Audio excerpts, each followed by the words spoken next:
Olha, o ministro Joaquim Barbosa vai se aposentar precocemente no final deste mês do Supremo Tribunal Federal. Se quisesse, poderia permanecer na alta corte por mais 11 anos, até os 70. Protagonista no julgamento do Mensalão, Barbosa se tornou uma luz de sensatez em um país maculado pela corrupção, não é, Perdigão? É verdade. A saída dele é o nosso assunto com o vice-presidente administrativo da Associação dos Juízes do Rio Grande do Sul, Gilberto Scheffer. Boa noite, obrigada pela presença. Boa noite a todos. Seja muito bem-vindo. Obrigado. Também está conosco o professor de Direito Constitucional da Unicinos, Leonardo Grisson. Boa noite também, muito obrigada por estar aqui. Eu começo perguntando para o Gilberto, então, o julgamento do Mensalão colocou o ministro em destaque em função da condenação dos envolvidos. Afastou o sentimento de impunidade que existia até então. O que representa, então, essa saída? A saída do ministro e a repercussão que teve demonstra hoje a importância que o Supremo Tribunal Federal adquiriu no cenário do Estado brasileiro. Na verdade, a Constituição de 88 reforçou o papel do Supremo Tribunal Federal e o Supremo passou a ocupar um papel de destaque em toda a mídia. O ministro Joaquim Barbosa, ele foi mais uma personagem desse destaque. Por isso que nosso olhar todo está hoje voltado para o ministro, justamente por esse papel de protagonismo que o Supremo Tribunal Federal assumiu no cenário jurídico e político brasileiro. Antes da gente continuar, eu quero apresentar também a presença do nosso amigo músico Fabrício Vigueiras, que já está aqui. Boa noite, obrigada pela presença também. Boa noite, eu que agradeço. Já a gente canta, aliás, a gente não ele, né? A gente só assiste. Pode cantar junto. Mas às vezes a gente acaba cantando juntos também. Graças a Deus que o microfone está desligado nesse momento. Professor, como vai ser feita então a sucessão do ministro, né? Que procedimentos devem ser cumpridos a partir de agora? Bom, então a escolha do ministro ela é livre, né, pelo presidente da República, a nossa presidenta no caso, diferente dos outros tribunais superiores onde há a escolha a partir de uma lista, aqui não há essa exigência. Então os requisitos constitucionais são a formação jurídica, né, no caso a Constituição fala notório saber jurídico e uma reputação ilibada. Isso vai ser depois aprovado pelo Senado. Então, a sabatina realmente ela deve ocorrer no Senado. E isso tem um prazo? Não há um prazo, né? Isso que é um problema. Como a gente já viu no passado, uma certa demora por parte da presidência em indicar um nome, o que gera um atraso que não é bom, né, para o país. Agora, Gilberto, Joaquim Barbosa foi indicado pelo ex-presidente Lula para o posto, né? Mesmo assim, ele não hesitou em condenar os seus correligionários. Essa posição dele de independência tinha precedentes? Não, os ministros do Supremo têm se mostrado bastante independentes em relação ao poder político. Claro que essa independência ela sempre é vinculada a posições que previamente os ministros têm defendido no meio jurídico, mas há sim um histórico de independência e principalmente de efetivação da Constituição. Mesmo o ministro Lewandowski, que votou em sentido contrário, ele também atuava conforme os ditames da sua consciência.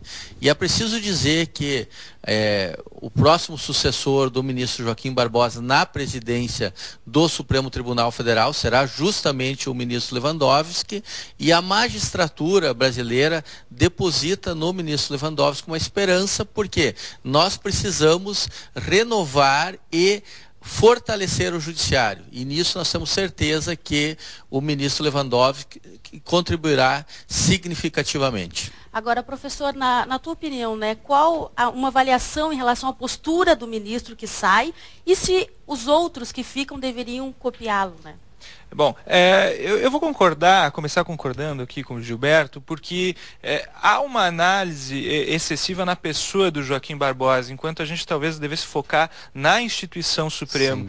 Então, mesmo a notoriedade do Joaquim Barbosa, ela vem de um processo crescente de atração que o Supremo gerou na mídia. Então, os holofotes estavam no Supremo já antes, né, diversas, fruto da Constituição, com toda certeza, certeza que ampliou o papel do Supremo Tribunal Federal. Agora, o Joaquim Barbosa, né, que fez algo que seria absolutamente impensável alguns anos atrás, que é chegar ao ponto de virar máscara de carnaval. Eu tenho certeza que 20, 30 anos atrás, todo mundo pensaria impossível isso acontecer.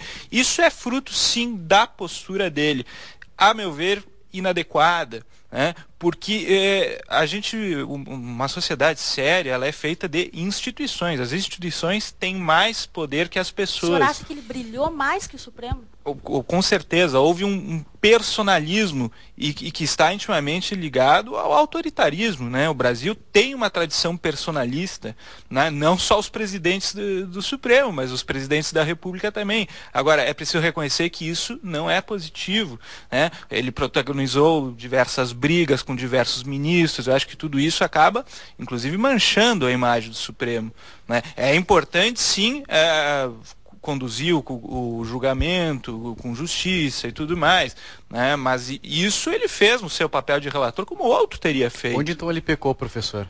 Justamente no seu comportamento, no seu autoritarismo, diversas vezes se mostrou descontente em ser simplesmente discordado, né? Que é algo normal, né? A função do relator num processo é justamente essa, do revisor, perdão. E ele se mostrava desconfortável e protagonizou diversas brigas, né? Quando eu falo briga, é briga mesmo, sim, não é um debate intelectual puramente. Eu acho que essa parte ela é negativa.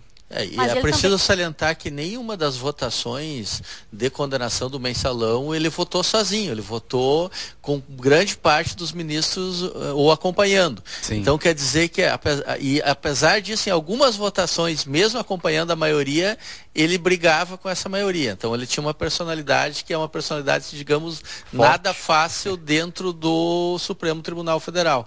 E isso talvez nós temos que repensar justamente uma postura mais serena nesse ponto de vista. Agora, Gilberto, assumindo, né, o ministro Lewandowski, há a possibilidade das penas do mensalão serem abrandadas, como liberação de trabalho externo e outros?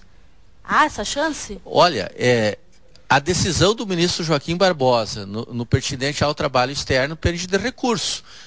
E a decisão de várias instâncias inferiores é no sentido de permitir o trabalho no regime semiaberto, como sim, é aqui no Rio Grande do Sul.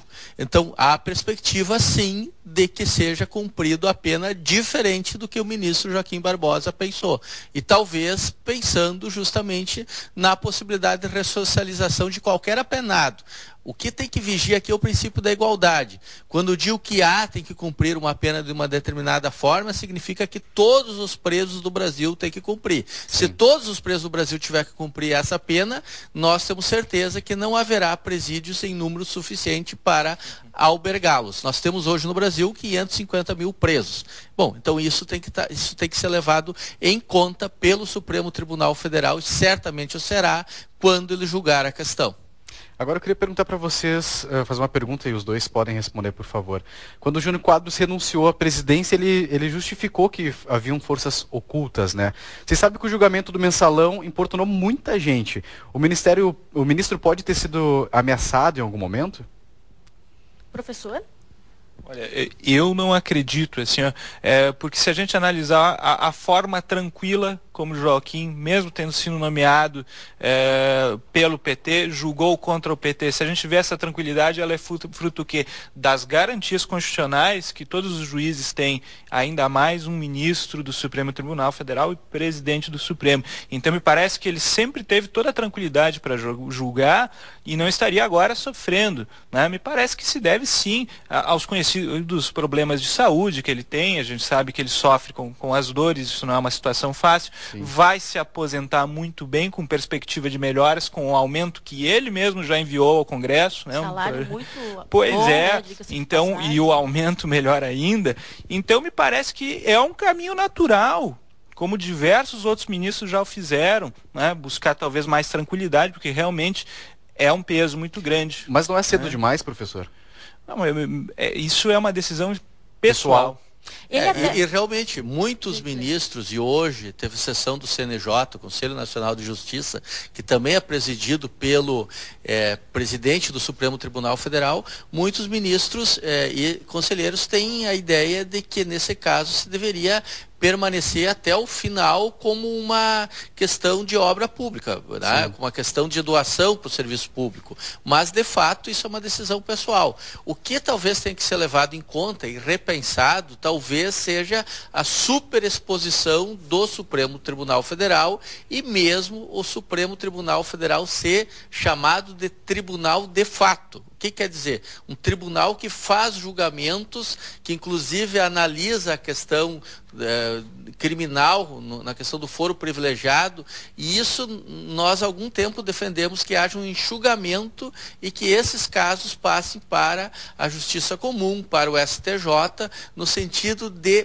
preservar o Supremo Tribunal Federal. A superexposição não é bom para os ministros e talvez não tenha sido bom para o ministro Joaquim Barbosa, dependendo da perspectiva que se olhe. Agora, devido a essa superexposição, ele até foi cogitado aí para entrar na política, né? Eu queria até saber a opinião de vocês. Vocês acham que é possível que ele vá entrar pela política, ou ele deve fazer isso, professor? Eu acredito, essa possibilidade ela sempre existe. A gente sabe que um dos fatores mais essenciais na política é ser conhecido. E ele está extremamente conhecido. Então, ele tem um capital político e qualquer partido que ele for buscar terá espaço. Qualquer não, alguns não terá espaço. Alguns acho que ele não tem. Mas o que acontece é o seguinte, né? Eu acho que talvez ali ele esteja falhando, né? Porque para as eleições atuais ele já perdeu espaço, claro, né? Perdeu tempo. E 2018, em termos de política, está muito longe. Né? E, inclusive, politicamente, ele teria uma bela oportunidade, que é julgar o mensalão do PSDB e mostrar que ele estava sendo igualmente rígido e igualmente justo com os dois partidos, né? Então, do ponto de vista de uma análise política, me estranho, né? Estranhei muito essa saída. Agora, não acho que seja bom, né, um juiz julgar pensando na eleição. Se é isso, acho que está errado, né? Está errado. Pensar que um ministro julgou esse tempo todo pensando numa eleição. Não estou dizendo que é isso. Isso só o próprio Joaquim Barbosa sabe. Agora, não é positivo. Gilberto? Eu acho que, falando do papel do juiz, do magistrado, o magistrado ele tem que cumprir um papel, às vezes, contra-majoritário, ou seja, inclusive contra a própria opinião pública, no sentido de afirmar direitos e a Constituição em casos que a opinião pública que é uma condenação, etc. Então, o magistrado tem um papel difícil. Então, esse é o papel que a gente espera do Poder Judiciário e certamente é um papel que a gente espera também do Supremo Tribunal Federal. Professor, para a gente poder explicar agora um pouquinho mais, como é feita essa composição da corte? Ela é composta de que forma? Então, é justamente a indicação pelo presidente da República, a aprovação para o Senado. E aí, assim são compostos os 11 ministros. Eles têm que ter entre 35 e 65 anos no ato da nomeação. E o limite o único pré-requisito é esse. E o limite é a aposentadoria compulsória 70. Eu acho que aqui é uma questão muito importante, e a Associação dos Juízes tem discutido isso nos seus congressos, é a necessidade, primeiro, de uma quarentena para cargos do Executivo. Altos cargos de direção do Executivo, como ministro da Justiça, advogado-geral da União, que defendem causas do governo no Supremo Tribunal Federal, exige uma limitação para acesso direto no Supremo Tribunal Federal. E outra questão na composição do Supremo, que nós entendemos relevante, é que a magistratura de carreira esteja representada no Supremo Tribunal Federal. Agora sim, vamos explicar para quem está em casa, quantos ministros há no Supremo? São 11 ministros do Supremo Tribunal Federal. Então, esse é o plenário, tem um presidente e mais outros 10 colegas que compõem, e o Supremo é composto por 2 turmas de julgamento, ou seja, só dois o grupos da República pode indicar? Só o presidente da República. Outros grupos poderiam? Ninguém, no nosso sistema, no brasileiro, nenhum outro grupo indica, né? E aí indica para o Senado faz uma sabatina na Comissão de Constituição e Justiça, e aí depois dessa sabatina, que no nosso sistema, professor, é um sistema bastante formal, no sentido de apenas um ritual de passagem. Nós temos que prestar atenção, de fato, em quem são os ministros que estão sendo escolhidos, pela importância que tem na vida das pessoas. Hoje não passa mês sem que uma decisão de grande importância e impacto não seja tomado no sistema judiciário brasileiro pelo Supremo Tribunal Federal.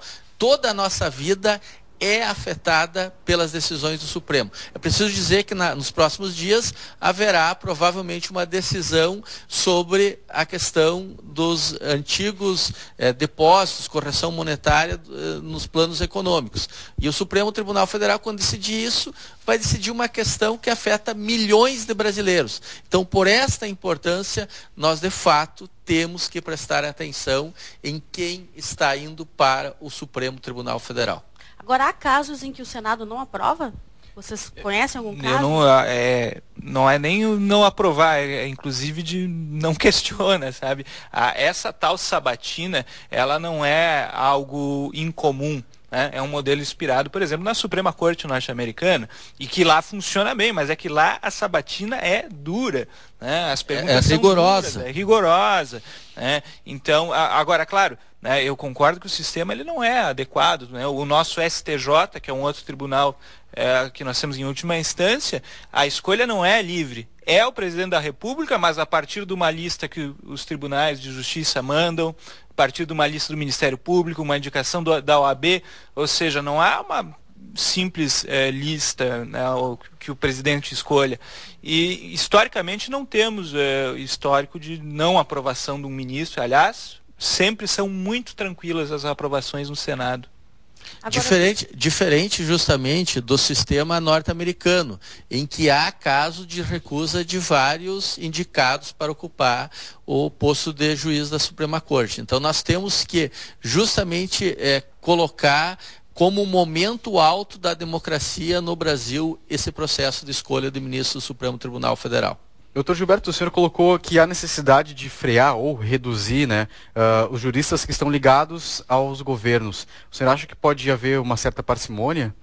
Eu acho que a independência ela tem que ser garantida também por um sistema de freios e contrapesos. E esse sistema de freios e contrapesos se coloca justamente no processo de escolha. No processo de escolha, eu vou ter pessoas que estão ideologicamente, e aí qualquer pessoa tem uma visão de mundo a respeito das coisas, que estão ideologicamente comprometidos com um modelo de governo, não é um modelo de Estado. Sim. Então, nesse processo de escolha, nós temos que acentuar a não partidarização do Supremo Tribunal Federal, no sentido até de mostrar que o Supremo, como árbitro das disputas políticas, árbitro constitucional das disputas políticas, é o mais isento possível. Professor, quer dar a sua opinião em relação ao assunto? Não, eu acho que a gente teria que repensar realmente o modelo do Supremo, inclusive reduzir as competências, né? Isso que ele falou aqui é absolutamente verdadeiro. Nenhum tribunal da Europa é tão poderoso quanto o Supremo, né? Isso é o próprio Canotilho que afirmou aqui no Brasil, né, que é um jurista português, porque o que acontece? Ela é uma corte constitucional, né? O Supremo, mas é um tribunal de última instância em matéria constitucional e ainda um tribunal de prerrogativa de foro, como foi o caso do Mensalão. Ou seja, não é adequada essa concentração de poderes num tribunal que tem apenas 11 ministros indicados livremente pelo presidente da República. Então, me parece que todo esse contexto deveria ser pensado, né? A forma de nomeação, talvez colocar um tempo máximo para os ministros. Eu não me preocupo com Joaquim Barbosa sendo logo, eu me preocupo com outros ministros de inferior qualidade que talvez vão ficar ali 20, 30 anos, porque foram nomeados muito jovens e vão ficar até os 70, né, como é o caso do ministro Dias Toffoli, né, então ficar pouco complicado. Tempo não é bom, como também muito, né? Exatamente, os dois são casos problemáticos, né? O pouco tempo realmente gera uma situação complicada, tem que ter troca de ministro, tempo demais, dependendo de quem for esse ministro, pode ser algo muito prejudicial. Tá certo, eu quero agradecer a presença de vocês, pedir as considerações finais de cada um bem rapidamente. Por favor, doutor Gilberto. Eu penso que pensar o Supremo Tribunal Federal hoje é pensar a democracia no Brasil. O Supremo, de fato, ocupa um papel central hoje no cenário jurídico, político do Estado brasileiro. Por isso que esse debate, para mim, é um debate extremamente interessante, profícuo, e é importante que a cidadania se preocupe com isso. Professor?